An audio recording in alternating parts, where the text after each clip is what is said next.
Aksi pencurian dengan memecahkan kaca mobil kembali terjadi. Pelaku menggasak uang 70 juta rupiah yang ditaruh korban di dalam mobil yang terparkir. Peristiwa terjadi di Jalan Diponegoro, Kisaran, Asahan, Sumatera Utara, Rabu siang. Teriakan korban mengundang warga sekitar setelah mengetahui kaca mobilnya pecah. Diduga korban telah diikuti pelaku sejak pertama kali mengambil uang di bank sebesar 150 juta rupiah yang dikemas ke dalam 3 kantong plastik. Jam berapa kejadiannya, Pak? Jam 12:15. Itu uangnya, Pak, ini ambil, Pak? Iya. Berapa banyak, Pak? Ya 70 juta, Pak. Polisi yang tiba di lokasi langsung melakukan olah TKP dan mencari keterangan saksi. Kasus pencurian modus pecah kaca mobil ditangani unit Reskrim Polres Asahan dan mobil diamankan sementara sebagai barang bukti.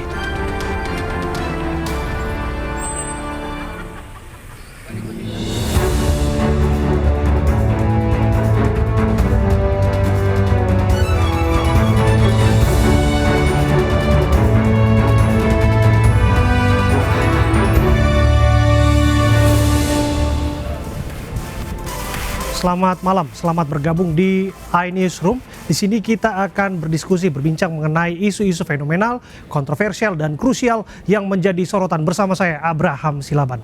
Langsung saja kita awali iNewsroom malam hari ini dari Taman Sari, Jakarta Barat. Polisi menangkap aksi koboi pelaku yang menembak seorang pelajar di sana. Polisi menemukan senjata api di kediaman pelaku.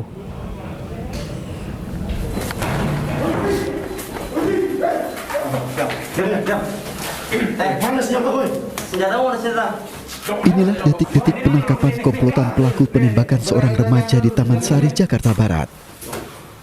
Pelaku ditangkap di sebuah rumah di Bukit Duri, Tebet, Jakarta Selatan.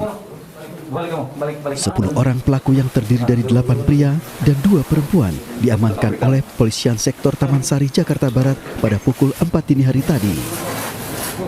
Polisi juga mengamankan sejumlah barang bukti dari pelaku.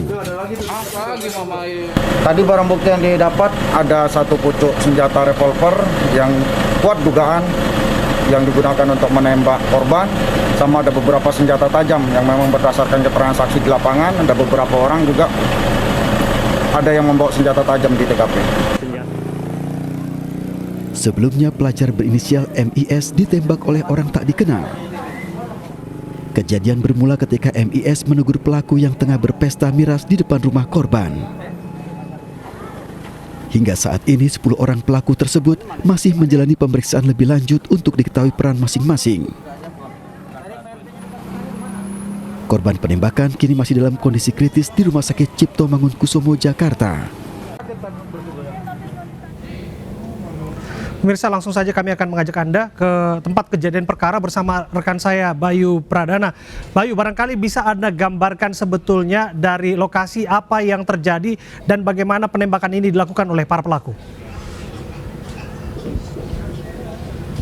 Ya, Abraham dan juga pemirsa, saat ini kami berada di dekat lokasi tempat tinggal korban atau saudara Idris, di mana kejadian bermula ketika saudara Idris atau yang merupakan korban ini minta izin kepada orang tuanya pada pukul 1 dini hari untuk membuang air.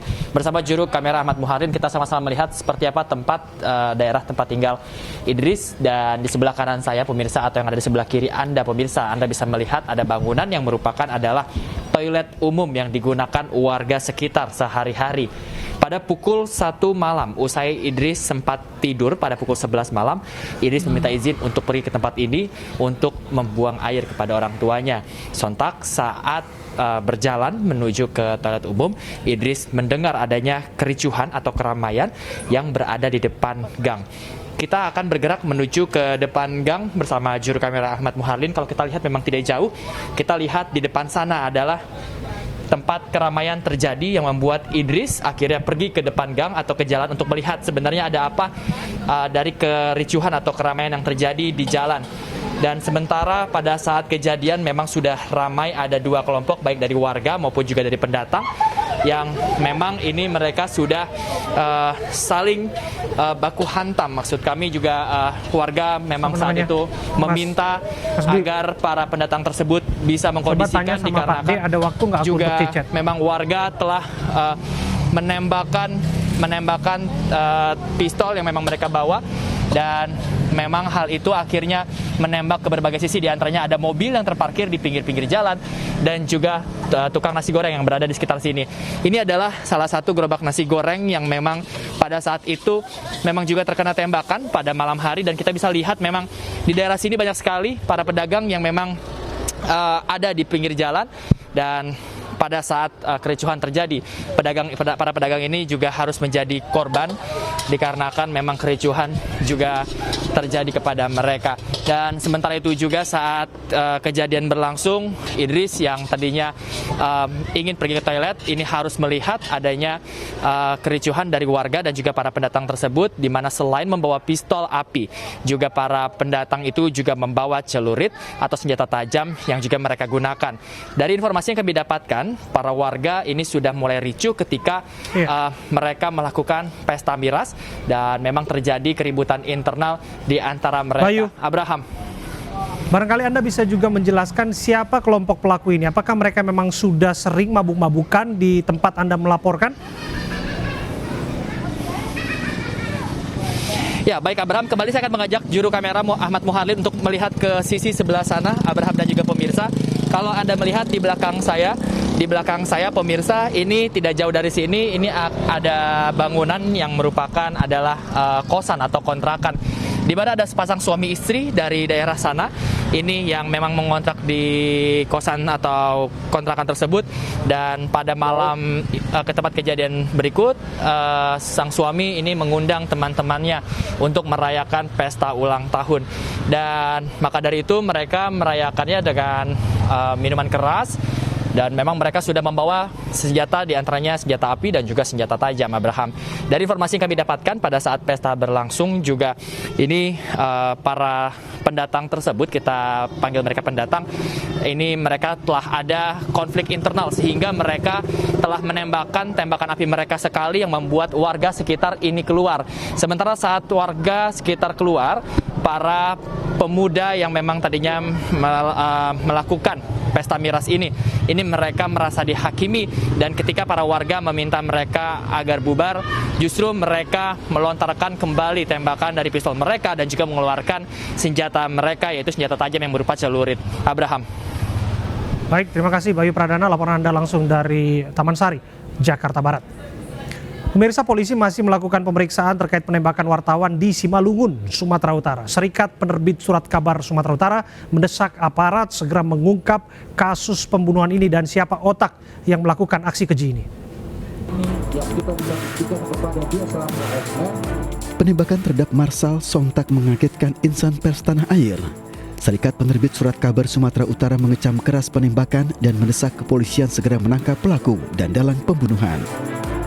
Saya berharap kejadian ini jangan terulang kembali dan berharap polisi atau aparat terkait mengungkap seterang-terangnya sampai akar-akarnya dan sampai otak pelakunya harus kita ungkapkan supaya masyarakat tidak bertanya-tanya kenapa banyak kejadian-kejadian yang menimpa wartawan ini tak terungkap. Maras Salem Harahap, akrab disapa Marsal, merupakan wartawan sekaligus pemilik media online di Pematang, Siantar. Korban ditembak oleh orang tak dikenal sekitar 300 meter dari rumahnya Sabtu dini hari lalu. Untuk memburu pelaku, Polda Sumatera Utara telah membentuk tim khusus yang dipimpin Dirreskrimum Polda, Kabid Lapfor dan Kapolres Simalungun. Polisi juga telah memeriksa saksi-saksi, memeriksa rekaman CCTV dari rumah korban.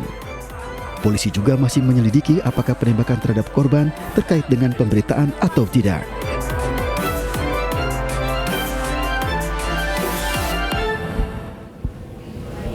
Sakit hati diselingkuhi, seorang suami di Ponorogo, Jawa Timur menghancurkan rumah yang dibangun bersama istrinya. Pembongkaran disaksikan kedua pasangan suami istri yang tengah marah tersebut.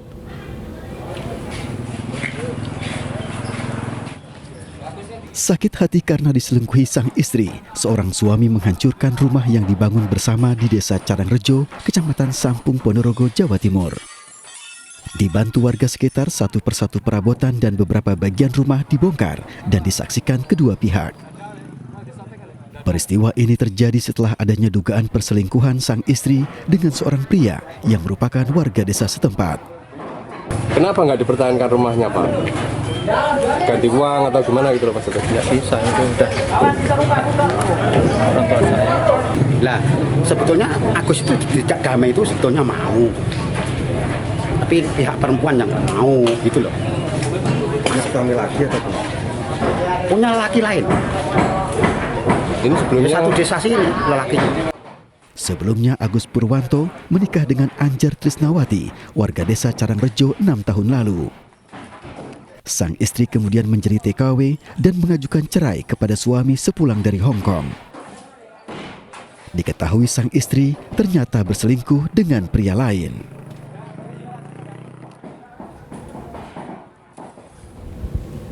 Seorang pasien COVID-19 di RSUD Pasar Minggu, Jakarta mengamuk. Pasien tersebut berontak karena tak kunjung mendapatkan ruang perawatan.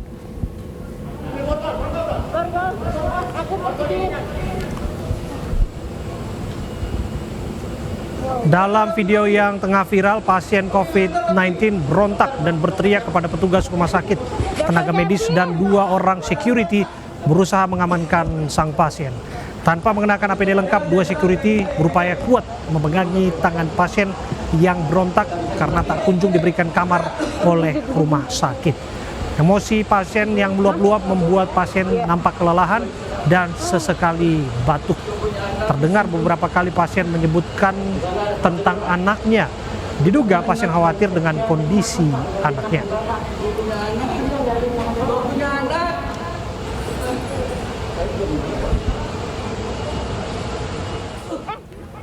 Antri vaksinasi kerumunan terjadi di gelanggang olahraga Purnawarman, Purwakarta.